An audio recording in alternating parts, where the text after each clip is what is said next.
Right, here we are at New College Lane in the very heart and centre of Oxford, the classical Oxford that tourists love to visit. And this, you probably recognise, is the Bridge of Sighs. I don't know why it's called the Bridge of Sighs. Do people swoon and sigh when they see it? I don't know. But that's the Bridge of Sighs between Hertford College, I think, on either side. Right.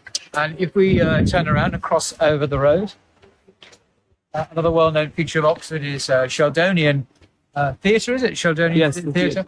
Where all the matriculation happens. I'd like to introduce Amir, a friend of mine who's doing postgraduate studies at Oxford. Right. And he uses, for example, also these libraries for, obviously, you're talking about the Folkville Library.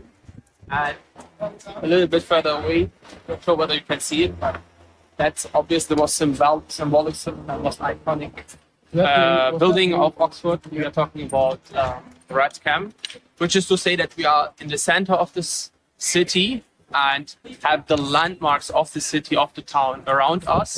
And we're just gonna walk this road down Without getting run over, which is nice. Right. In order to show you another very interesting We've building. got a special treat for you, particularly if you come from Germany. And, Right. we will explain what we mean in a second. But it's to do with Islam and Germany, believe it or not. Right. Why would there be an issue in the middle of Oxford? Well, wait and see. We'll reveal it all in a second. So shall we walk this way, Mr. Cameraman?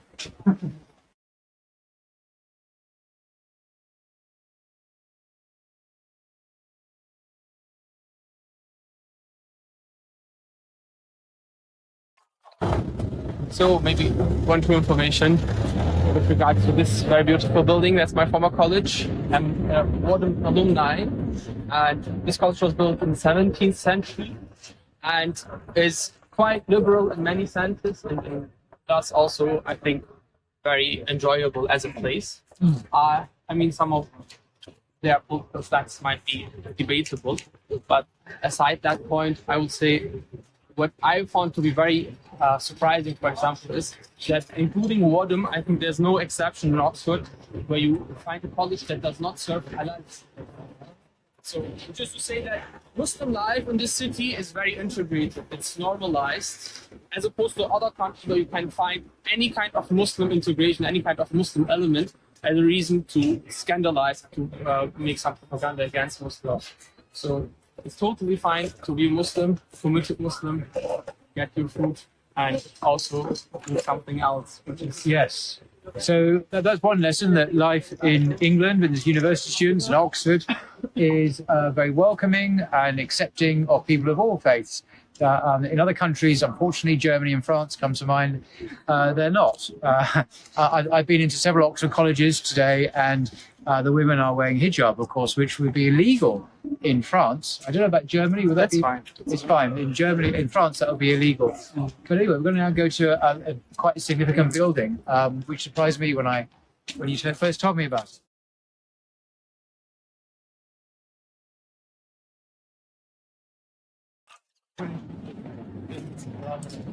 Okay, we're at our destination. Well, two destinations. Firstly, on my right is Keble College, Oxford, which, if you're interested in the ecclesiastical history of England, is a really important place. It's the birthplace of the Oxford movement. People like Keble College, John Henry Newman, and other theologians and bishops, ecclesiastics, revolutionised the Church of England and brought in Catholicism, made it mainstream again. We still have that effects of it today. But we're not here really for that. We're here for this much less beautiful building. What is this building? Why are we passing that? So we have here the Department of Computer Science and the Department of Physics, right next to them, and next to the Robert Hooke building, which is one of the most majestic buildings we can see in Oxford. It's also the Natural History Museum of Oxford. We have actually the Muslim prayer room.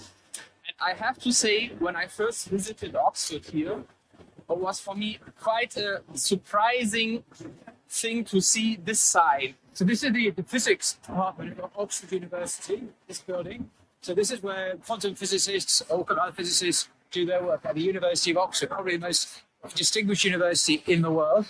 And right next to it, and it says, if the camera can just come over here, And we're going to see you it. can clearly see it. the Muslim prayer room is part of the physics department at the University of Oxford.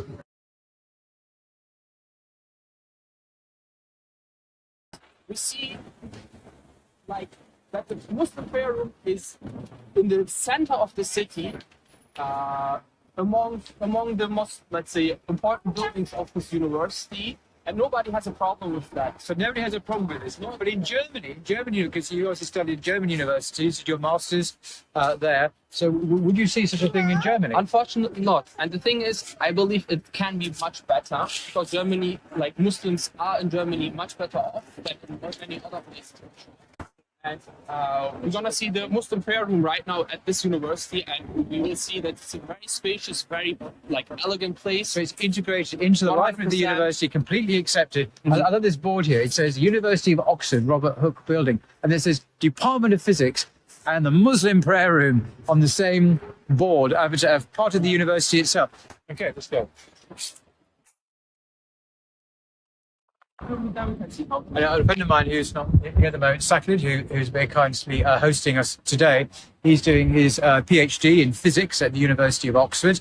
He is a Muslim, and this is his prayer room. And the prayer room is situated, as I've said, in the physics department at the University of Oxford, and everyone's accepting of that. It's not an issue. Everyone's very tolerant and accepting. Right. And that's the remarkable thing about the University of Oxford's physics department with its Muslim prayer room, which is very well attended. We're going to go in there shortly to pray Asr. Right. And the thing is, I mean, just to give Zach Lane's example, he's studying literally there and is praying there. Like he just even doesn't leave the building. So it's a Muslim physicist at Oxford, physics there, and praying to the God of physics there. The God who created the laws of the universe and the quantum mechanics of the universe is being supplicated and honoured and worshipped in that room, and his laws are being studied in the room literally next door. So that's remarkable. All under the umbrella of the University of Oxford. There's no separation. There's no distinction, secular and religious. It's part of the same umbrella organisation at Oxford University. So That's good. let's go in. We have a choice now. We go through that door, we go to Oxford University Physics Department, or we go through that door and we pray to the God of physics, the God who created Newton and his laws. Nice and warm. So welcome to the Muslim prayer room, University Islamic Society.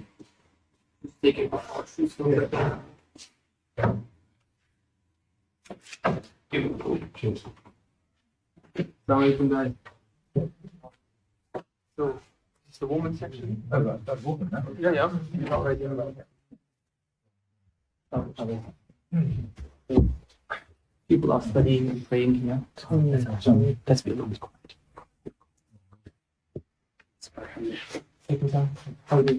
Right, so this is the prayer room, obviously, and that's the sisters' area there, and the men's area here. And it's nice and warm in here. It's so cold outside. And despite being such a spacious place, we actually have to at least conduct 2 Jumas in order to, like, sometimes even 3, right? To basically fit in all the people. Wow. So, Are they all physicists? Do you think praying here? Maybe I don't envision Oxford University physicists all praying historian in here, Islam. Praying here. chemistry, like a chemistry, I've got chemists, physicists, praying everything here. next door to the physics department. Something we should also just check out. What's this? Maybe the wudu facilities. Oh, yeah, I need to do wudu anyway. All right, let's go. We'll just check out the wudu facilities.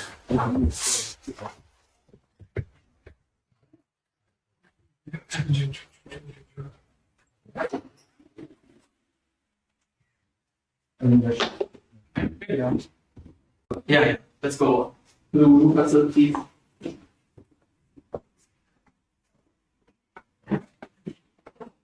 Hang on, are we now in the physics department? Yeah. So now we've just left the mosque, and now I'm going to wudu facilities. We're passing through Oxford University's physics department to get there. These are like the literal corridor.